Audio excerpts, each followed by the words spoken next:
मनुष्य भी बड़ा विचित्र प्राणी है।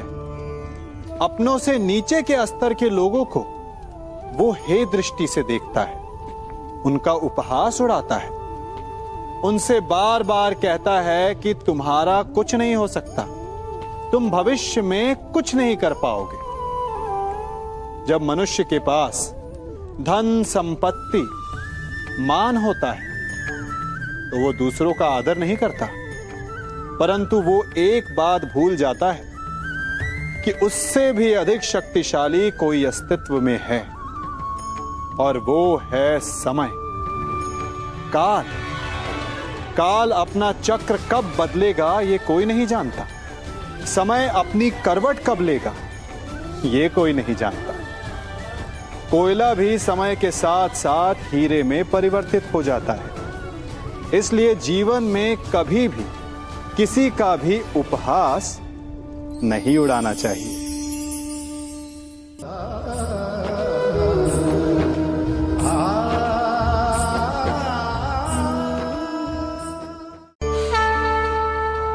गर्व,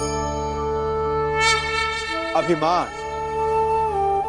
और अहंकार, ये तीनों सुनने में एक जैसे लगते हैं, परंतु तीनों का अर्थ भिन्न होता है और परिणाम भी। तीनों का आरंभ प्रेम से होता है। स्वयं से प्रेम, परिश्रम हमारे मन में गर्व को जन्म देता है और सफलता अभिमान जगाती है। यहां तक ठीक है, परंतु जब ये भावना अहंकार बन जाती है तब वो समस्या बन जाती है, क्योंकि सबसे बुरा अंत अहंकारी का ही होता है। परंतु मनुष्य के लिए पहेली यही है कि पहचाना कैसे जाए कि अहंकार जग गया है और उसका दमन आवश्यक है। इसका उत्तर मैं नहीं, आपका मन देगा। जब तक आप स्वयं से प्रसन्न हैं, जब तक आप सबसे ऊंचा उठने का प्रयास कर रहे हैं, तब तक ठीक है। परंतु जब आपके मन में दूसरों को नीचा समझने का भाव आ जाए तो सावधान हो जाइए, क्योंकि यही अहंकार है जो वास्तव में आपको हीन कर रहा है।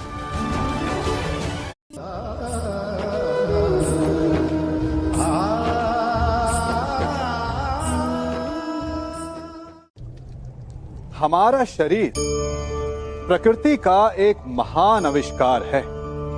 इससे जटिल संरचना संसार में और कोई नहीं। हमारा शरीर जितना जटिल है, यदि इसे ठीक से जाना जाए तो इससे अधिक सरल ज्ञान देने वाला और कोई नहीं। हमारे शरीर में पंच इंद्रियां होती हैं जो हमें भाव, गुण और वस्तुओं का बोध कराती हैं। हमारे पास आंखें हैं, नाक है, स्पर्श के लिए त्वचा है, कान है और जीभा है। सबका भिन्न भिन्न कार्य है। आंखों से देखना, कानों से सुनना, नथनों से श्वास लेना, त्वचा से स्पर्श करना और जीभा से स्वाद लेना। परंतु क्या आपने कभी सोचा कि प्रकृति ने हमें 2 आंखें दी, 2 नथने दी, 2 कान दी, स्पर्श के लिए ये पूरा शरीर दिया, परंतु जीभा केवल 1 दी? ऐसा क्यों? क्योंकि प्रकृति चाहती है कि हम देखें अधिक, सुने अधिक और ज्ञान अधिक अर्जित करें, बोले कम। क्योंकि अधिक वाचाल नाश को निमंत्रण देता है। स्मरण रखिएगा।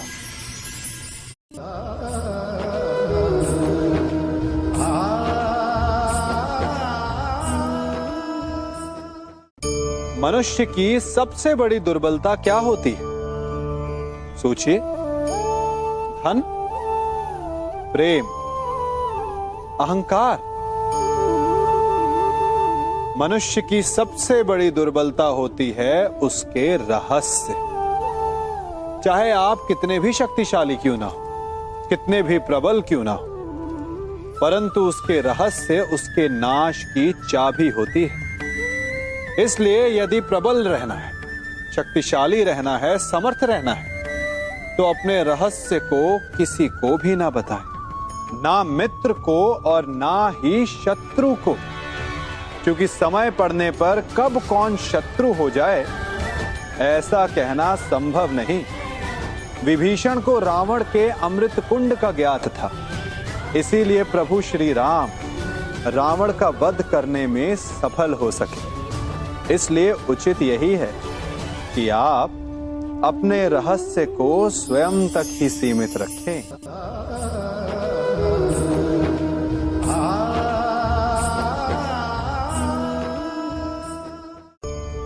मनुष्य जीवन की परीक्षा में सफल होने के लिए क्या नहीं करता? वो परिश्रम करता है, दौड़ भाग करता है, और ये सब करने के पश्चात भी जब उसका काम नहीं बनता तो वो नकल करता है ना? तनिक लौटिए अपने बचपन में, स्मरण कीजिए अपने बचपन की स्मृतियों का। क्या स्मरण हुआ? विद्यालय में जब आप परीक्षा देने जाते थे तो क्या होता था? आप ना सहे, परंतु कोई ना कोई सफलता पाने के लिए नकल करता ही था और उत्तीर्ण भी हो जाता था, है ना? परंतु जीवन की परीक्षा ऐसी नहीं होती। नकल करने वाला सफल नहीं होता। कारण विद्यालय में सबके प्रश्न पत्र एक होते थे, परंतु जीवन के प्रश्न पत्र और उनकी कठिनाई सबके लिए भिन्न होती, तो निश्चित रूप से उनके उत्तर भी भिन्न होंगे ना। इसलिए यदि आपको जीवन में सफलता पानी है तो नकल ना कीजिए, स्वयं के प्रश्नों का उत्तर स्वयं ढूंढिए और सफलता आपकी ही होगी।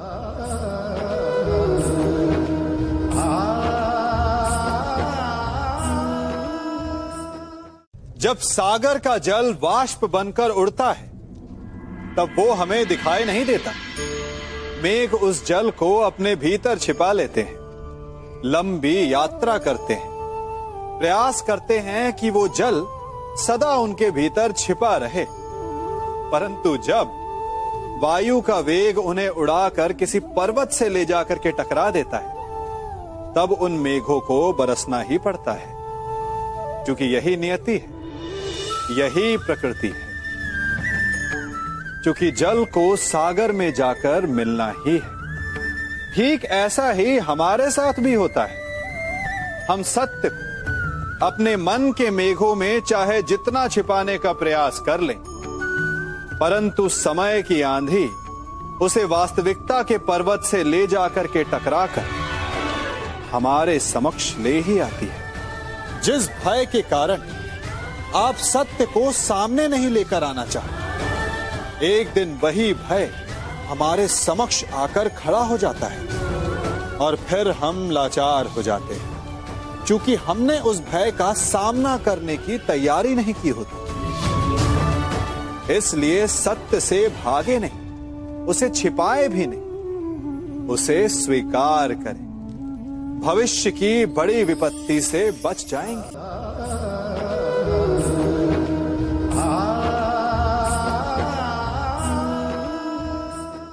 कभी कभी आप सबके जीवन में एक ऐसी विचित्र समस्या अवश्य आती है कि शक्तिशाली के समक्ष मौन हो जाओ। कि उस शक्तिशाली से विवाद करने से बचने के लिए आप मौन रह जाते।